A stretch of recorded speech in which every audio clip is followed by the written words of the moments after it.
मित्रांनो नमस्कार. मी महेंद्र शिंदे आणि तुम्ही पाहत आहात सेन्स अँड टेस्ट. आज मी एक आपल्या सर्वांच्या अतिपरिचयाचा विषय घेतलेला आहे आणि तो म्हणजे मोबाईल. मोबाईल ही आजची गरज आहे. आजच्या काळाची गरज आहे. परिस्थिती अशी आहे, की आपण कुणीही मोबाईलचा वापर टाळूच शकत नाही. हे जरी खरं असलं, तरी मोबाईलमुळं आपलं काय नुकसान होतं आणि एकूणच समाजाचं काय नुकसान होत आहे, याकडे जर आपण थोडंसं लक्ष वेधलं, तर आपण त्याच्या वापरावर थोडासा निर्बंध आणू शकतो. थोडीशे लिमिटेशन्स स्वतःलाच घालून घेऊ शकतो आणि त्यामुळे मी हा आजचा विषय घेतलेला आहे. या ठिकाणी आपण एक गोष्ट लक्षात घेतली पाहिजे, की मोबाईल हा अतिशय औत्सुक्याचा, जिज्ञासेचा आणि कुतूहलाचा विषय आहे. मोबाईल आपल्या जीवनामध्ये येऊन 10-15 वर्ष किंवा त्याहीपेक्षा जास्त काळ झालेला आहे. आणि दरवर्षी मोबाईलमध्ये नवीन-नवीन इन्व्हेन्शन्स, नवीन-नवीन डेव्हलपमेंट्स, त्यामध्ये नवीन-नवीन ॲप्स आणि ॲपरॅटसेस येत आहेत. आणि त्यामुळे आपलं जीवन नक्कीच सुलभ झालेलं आहे. असं जरी झालं असलं, तरीही सूक्ष्मपणे मोबाईल आपल्या सर्वांच्याच व्यक्तिगत जीवनावर त्यामुळे त्याचा वापर करणं अपरिहार्य आहे आणि खिशातून मोबाईल खूप वेळा दिवसातून निघणं हेही साहजिक आहे. हे जरी खरं असलं, तरीही आपल्याला काही बंधनं स्वतःला घालून घ्यावी लागतील.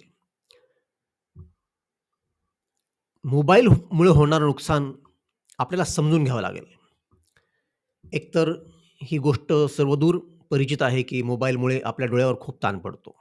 डोळे चुरचुरतात, डोळे लाल होतात आणि अक्षरशः आपली दृष्टीही कमी होण्याचा धोका नक्कीच असतो. ही गोष्ट सर्वांना माहिती आहे. परंतु मोबाईल केवळ आपल्या डोळ्यावर परिणाम करत नाही. कारण डोळ्याद्वारे आणि कानाद्वारे आपण खूप काही मोबाईलमधून ग्रहण करत असतो. आणि आज आपण पाहतो, की YouTube असेल किंवा रील्स असतील किंवा Instagram असेल, यांच्या रील्स आणि यांचे व्हिडिओज आपण सातत्यानं पाहत आहोत आणि स्क्रोल करत आहोत. आपण कल्पना करतोय का, की एवढा मोठा इंटेक, माहितीचा एवढा मोठा इंटेक, इतक्या मोठ्या गोष्टी आपण मेंदूमध्ये कधीही यापूर्वी घालत नव्हतो? आणि ही स्थिती जी आहे, ती अतिशय अतिशय वाईट आहे. त्याचा परिणाम होत नसेल का आपल्या मेंदूवर, आपल्या मनावर? तर नक्कीच होतोय. जो स्पष्ट असा परिणाम आहे, जो की अतिशय ऑब्व्हियस असा परिणाम आहे, तो म्हणजे आपला मेंदू व्यस्त राहतोय. कितीतरी पटीनं व्यस्त राहतोय. दुसरी गोष्ट म्हणजे विषयाचं बाहुल्य. एक विषय नाहीये. अनेक रील बदलली, व्हिडिओ बदलला, की आपल्या डोळ्यासमोर नवीन विषय, नवीन कॅरेक्टर्स आणि त्यासंबंधीची माहिती आपण आपल्या मेंदूमध्ये घुसवून घेतोय.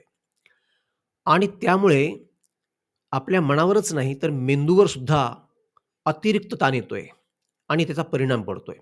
हे आपण लक्षात घेतलं पाहिजे. यामुळं काय झालंय, तुमच्याही लक्षात आलं असेल किंवा येईल, की आपल्या व्यक्तिगत जीवनामध्ये आपण जेव्हा लोकांशी संपर्क करतो, लोकांशी जेव्हा आपण बोलतो, तेव्हा फार काळ आपण त्याकडे लक्ष देईनासे झालो आहोत. थोडंसं आपण एखाद्याला बोललं, की लगेच आपला मूड बदलतोय. आपण इतरत्र पाहू लागलेलो आहेत, अवती पाहू लागलेलो आहेत किंवा आपल्या मोबाईलकडे आपण आपलं लक्ष वेधलं जातंय. आपण आपल्या खिशामध्ये हात टाकतोय मोबाईल घेण्यासाठी.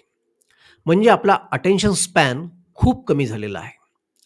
अटेन्शन स्पॅन कमी होणं ही आपली बौद्धिक किंवा मेंदूच्या संबंधीची प्रक्रिया आहे. परंतु याबरोबरच आपले जे संबंध आहेत, मित्रांशी असलेले, कुटुंबियांशी असलेले, समाजाशी असलेले, ते सुद्धा अगदी आक्रस्त आहेत. कम्युनिकेशन कमी होतंय. तुमच्या लक्षात असेल मित्रांनो, की आपण जेव्हा अगोदर प्रवास करायचो, रेल्वेमध्ये असो किंवा एस-टीमध्ये असो, माणसं आपसूक आपल्या सहप्रवाशांशी बोलायचे. बाजूला बसलेल्या मंडळींशी बोलायचे, की तुमचं गाव कोणतं? घरामध्ये कोण-कोण आहे? किती मुलं आहेत? किती मुली आहेत? लग्न झाली का? किती शेती आहे? कसं उत्पन्न आहे? असं देवाण-घेवाण व्हायचं. ही केवळ माहितीची देवाण-घेवाण नसायची, तर परस्पर बंध जुडायचे. परस्पर एक नातं जुडायचं आणि एक साहचर्य निर्माण व्हायचं आणि सर्वात महत्त्वाची गोष्ट म्हणजे एक निकास व्हायचा. माणसं कधी-कधी आपली सुख-दुःखे बोलून दाखवायची एकमेकाला आणि मनाचा निचरा व्हायचा, निकास व्हायचा आणि त्यामुळं मन हेल्दी राहण्यास, आनंदी राहण्यास मदत मिळायची. हे सगळं आता थांबू लागलेलं आहे. आपण पाहतो रेल्वे स्टेशनवर जा, बस स्टँडला जा, बँकेमध्ये आपला नंबर येण्याची आपण जेव्हा वाट पाहतो, तेव्हा आपण तिथे बसलेलो असतो. तर सगळी माणसं कुणीही कोणाशी बोलत नाहीयेत. प्रत्येकजण आपापल्या मोबाईलमध्ये गढून गेलेला आढळतोय आणि ही गोष्ट व्यक्तिगत स्वास्थ्यासाठी, समाज स्वास्थ्यासाठी अतिशय घातक आहे. याकडे आपण खूप लवकर लक्ष दिलं पाहिजे आणि आपण जर असं नाही केलं, तर आपलं खूप काही बदलणार आहे. व्यक्तिगत नुकसान काही दिवसांनी लक्षात येतही आपल्या, की काय होतंय? डोळे चुरचुरत आहेत किंवा आणखी काहीतरी होतंय.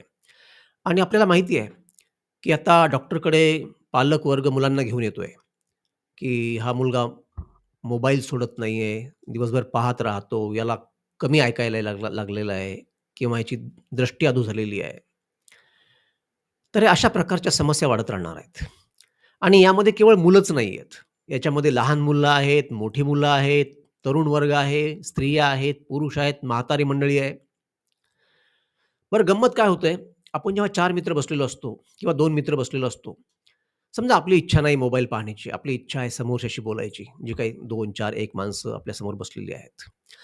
परंतु ते जर मोबाईल पाहण्यात व्यस्त राहत असतील किंवा त्यांनी जर खिशातून मोबाईल काढून पाहत बसले, तर आपल्यालाही पुन्हा प्रत्यवाय राहत नाही. आपल्यालाही पुन्हा दुसरा उपाय राहत नाही. आपणही आपसुकपणे आपल्या खिशामध्ये हात घालतो, मोबाईल काढतो आणि पाहायला सुरुवात करतो. अशा प्रकारे मोबाईलनं आपलं जीवन अतिशय प्रभावित केलेलं आहे. आपण एक विकृत होत आहोत, त्याची आपल्याला कल्पना नाहीये आणि ही गोष्ट समाज बदलवते हळू तर याकडे लक्ष देणं खूप गरजेचं आहे. म्हणजे मोबाईल वापरावाच लागेल. त्याला पर्याय नाहीये. परंतु तो शहाणपणाने वापरणं, मर्यादित वापरणं, स्वतःला काही बंधनं घालून घेणं, काही वेळा ठरवणं मोबाईल पाहण्याच्या, हे मला वाटतं की आवश्यक आहे. तुम्हाला काय वाटतं? मित्रांनो, तुमची काही मतं असतील तर ती कमेंटमध्ये मला सांगा. तुम्हाला हा विषय आवडल्यास हा व्हिडिओ लाईक करा, शेअर करा आणि चॅनलला सबस्क्राईब करा. तोपर्यंत नमस्कार.